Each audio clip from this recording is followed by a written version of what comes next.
sa amount. And the situation Ma'am, is still can that I intercede, please? comply. Yes, Mr. Chair. Diyan, nag-usap man tayo na from 65 to 50. Gusto ko nga in writing yun.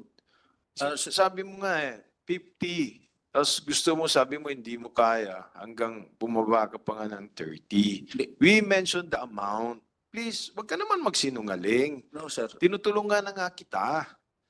Sir, if I may. Yung tama yung sinasabi ni Senator Ontiveros na hindi ito proper venue. Pero alang-alang na lang yung humanitarian, especially Senator Villar, pambihira naman bibigyan mo lang 2,000 yung anak mo. Dalawang anak. So, tinutulungan ka namin. As what Senator Ontiveros said, hindi nga to venue para sa mga problema nyo. Yun. Tapos sasabihin mo na walang amount, pambihira naman. Wala namang ganyanan kasi tinutulungan na nga kita. Tsaka tumawag pa si Congressman Uy, tumawag sa akin, lupitan ako, tulungan. Of course, lahat naman tinutulungan ko. Me being the chairman of Committee on National Defense, 11, 12, 13 Congress, tapos ngayon nakabalik ako sa Kongreso, talagang tinutulungan ko lahat, hindi lang AFP, lahat. Ganun. Pero ayaw mo magbigay ng 30 kasi ang sabi mo, baka gagamitin sa korte. Yun Your Honor, diba? if I may. Sige, please. Ang maalala ko po, Your Honor, dito na nasabi mo. Nandito tayo, Yes, kasama si Senate President. Yes, sir, Your Honor. Oh. Ang nabanggit niyo po was 30. Yun po ang pumasok sa isip ko po. Sorry po kung nagkamali ako sa pagdinig. Kayo po nakiusap na 30 lang. That's why I told the honorable members, 30 lang. Sabi, alit naman. Pero 50 talaga ang gusto ko, considering Your your Honor, records, you have your investments and everything there. Kaya naman. If I heard you wrong, Your Honor, I submit to that. And again, I'm sorry because what I really understood was that the amount was 30. So, but again, I am very much willing to submit to that agreement. And effective immediately, I will do that, Your Honor. If sana po,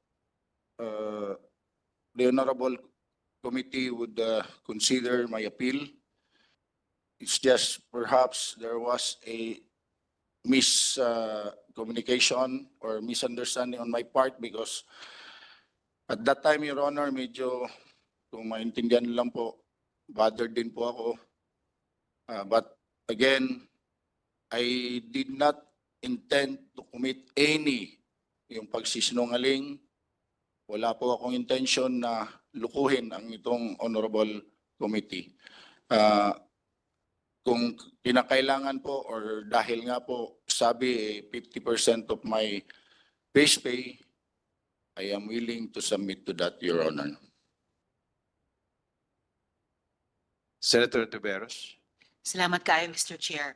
In general, I've been shown just now yung kopya nung sulat ninyo sa aming committee chair, kung saan nakasulat dito, I declare to increase my support to my children to 15,000 pesos for each child to be given every 15th and 30th day of each month, starting this month.